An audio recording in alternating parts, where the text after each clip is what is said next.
Diyorlar ki bu dünyada ya sevdiğini alacaksın ya da aldığını seveceksin. Mecbur kalacaksın aldığınla yaşamaya, mahkum olacaksın sevdiğini almadan ölmeye. İyi dinlemeler geliyor. Aşk yalanmış, sevda yalan, keder oldu bana kalan.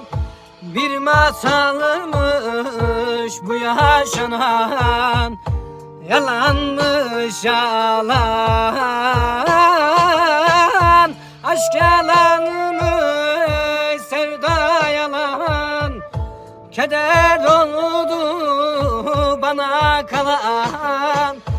Bir masalmış bu yaşanan, yalanmış yalan.